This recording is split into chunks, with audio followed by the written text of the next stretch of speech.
courtesy of this rather lovely copyright claim dispute on the second half of my most recent video about some really fat people, you get to put up with me for an additional video this week. Thanks for that. And you're all welcome. Today we're going to be talking about this man. This man is Drauka Mogg. He's a highly intelligent, very articulate member of the, I would say, upper class from where he comes from. He's often regarded as an old fogey living in current year, when he really belongs somewhere in the mid-1800s, although that is a push as to whether or not it is too advanced or not for him. Now, not so long ago he started to garner some political steam and support on various social media platforms, one of which he has now joined, on Twitter that is. You should all go follow him, he is quite interesting. The reason for this popularity that he has attained through his views is because of not only how articulate he is, but because he seems to be very good at arguing people without being worn down and broken by, for example, David Dimbleby on Question Time, or Jeremy Paxman. And he's not afraid to question leadership, which he did on numerous occasions to David Cameron in Parliament itself. Another reason is because he was unashamedly a supporter of Brexit, and his reasoning for it, no matter how many people tried to argue against him, came across as sound. On the flip side, he is a man with very religious views, does not support gay marriage. In fact, he voted against gay marriage in Parliament. But that doesn't seem to have stopped him, or as most people have coined the term, cannot clog the Mogg. I'm not overly keen on that. The word clog sounds like gunk related. But at the same time, I get it. It's catchy to an extent. I wouldn't mind seeing him wear a t-shirt with that on instead of wearing that suit. The jacket looks at least 4 sizes too big for him. For someone from such a background, you'd think he could afford a tailor. Now, one of the reasons he gets called an old fogey is because of this particular image. This image is memed quite a lot. Let's forget the fact that that image was taken at Margaret Thatcher's funeral, so what he was wearing seemed appropriate. Okay, so now that I've got a brief rundown of his history out of the way, by the way, Somerset is where he's from. Somerset, yes. Quite odd that someone with that accent, his accent, and as articulate as he is, doesn't sound more like a farmer, but whatever. He featured in the news recently because of an incident that took place at a university he was invited to speak at by someone who themselves was not a conservative. The incident in question involved a group of people who broke into the room by taking a back room into the room, and then started heckling and getting very aggressive with people shouting words, trigger words, buzzwords I guess, like racist, misogynist, homophobe, and so on. Oh, and I believe a Nazi. Now, I do want to ask before I even go into the article, are we talking current year Nazi or OG Nazi? Because there is quite a difference between OG Nazis and current year. So the article reads, "No one seems likely to hit me, but I am a weed. Tory MP Drauka Mogg tells of a moment he split up a fight when protesters called him a Nazi, fascist and racist, stormed his speech to students in Bristol. The Conservative backbencher was invited to speak at Bristol's University of West of England, but things took a turn for the worse when a scuffle broke out in the audience. Footage of the incident posted online last night shows Mr. Mogg being dragged from side to side as he attempts to diffuse tensions between warring factions."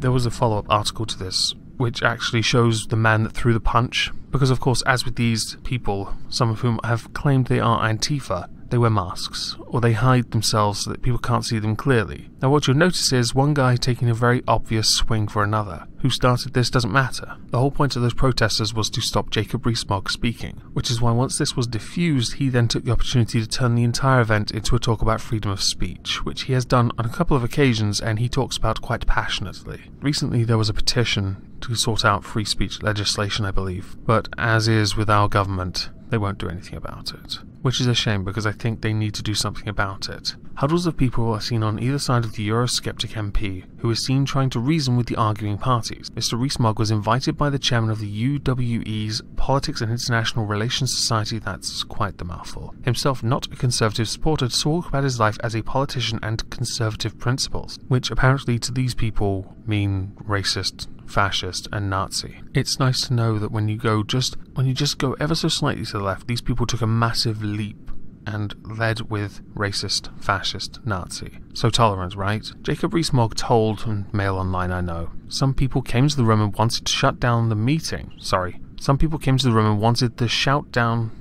No, I read it right the first time. Shut down the meeting. Nice one, Daily Mail. Lawful protest is part of our democratic system, but these people had no intention to debate and did not wish to have a conversation, which is really the key here. He has shown this class act time and time again, where he is willing to talk to anyone. There's an interview with him with Owen Jones. Let's face it, neither of them agree on quite a lot. You've seen Owen Jones's insanity. As the years go by, he progressively becomes more batshit crazy. But there's a video of him, and I'll link it in the description, of him having an interview with Drauka Mogg, and it's quite civil. Hell, he's had one with Jess Phillips, which is embarrassing. As somebody with family that are like Jess, I was ashamed. Despite the skirmishes at the event, the 48-year-old Conservative MP is 48?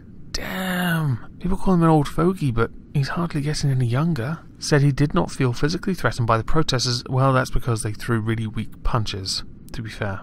I mean, they just like they were going to push each other about until they got one or the other out of the room. Mr. Rees-Mogg added that while it was frustrating for the 300 people in attendance at the event that his speech was delayed, he was not shocked by the interruption, as he was previously confronted by angry protesters at the Conservative Party conference last year. I would assume that had a lot to do with either Brexit, or it might have been around the time when people found out after you spoke on Good Morning TV, Good Morning Britain?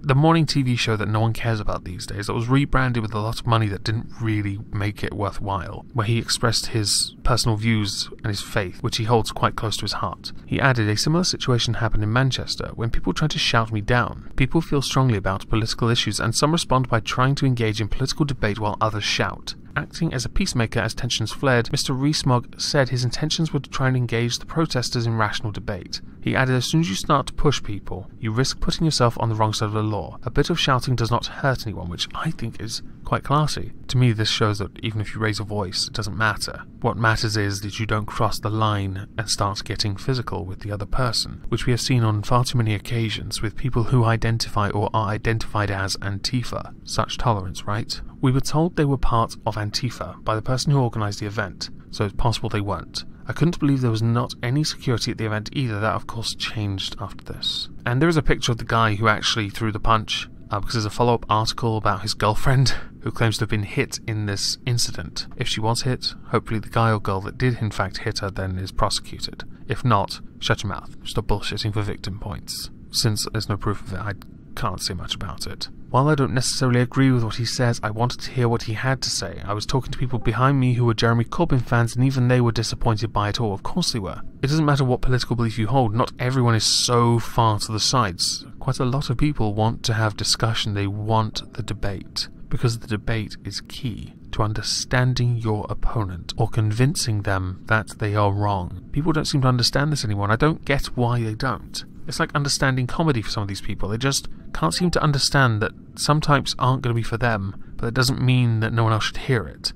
And yet some will push the idea that some types of humour should be banned because of their lack of understanding, which is what it all boils down to really, isn't it? Just as a final thing, Drauka Grissa has been featured recently in the news again as someone touted for the Chancellor's position, and PM. That's happened quite a lot, in fact. I think Sargon of Akkad has even said that that would be funny. I think it would be. But I also know he doesn't want to unless the people want it. He's been happy as a backbencher for a long time. Okay, I say a long time, but in politics, quite a long time. Whether he does because Theresa May is too weak as a leader, which she really is right now, it is up to the people to decide the next Prime Minister, I think, and not to simply have another Prime Minister step in to call a snap election to lose to Corbyn, because I think that would happen this time, even if it was Mogg. As weak as Corbyn is, Theresa May is almost weaker. Now, I do talk about this stuff, politics, on a regular basis on my second channel, the Cthulhu-Kin and Friends Show, and I did do a stream talking about the recent discussions on the voting age. I will link that stream in the description. Please consider watching it. Listen to me drivel on for about 59 minutes.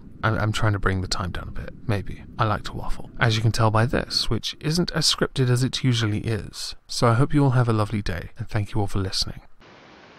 I'm probably going to be of no use. I'm just going to stand up here because I just realised that has no arrows either. Do you want some? Because I've got 20 Yeah, it's fine. There's a dog over there, dead. I'll let you two menfolk defend my defenceless female ass. Dead end. Stand here and look pretty. Well, you know, one out of 20 bad. Oh, I've just realised something, and I could be a real cunt. Please don't. Laura, we're not friends on this. But don't.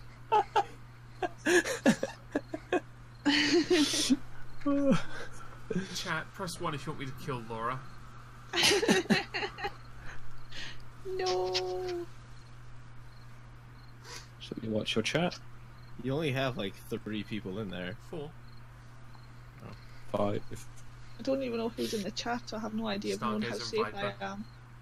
I know Stargazer would not want me shot. At least I hope so.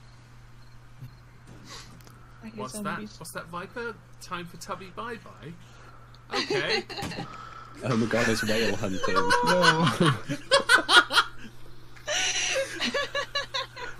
No. Laura, your bed's in the middle of the lake, isn't it? I respect the whammons. Get good, Laura. American badass, watch me kick. You can roll with rock or you can suck my dick. I'm a porno flick, I'm like Amazing Grace. I'm gonna fuck some hoes after I rock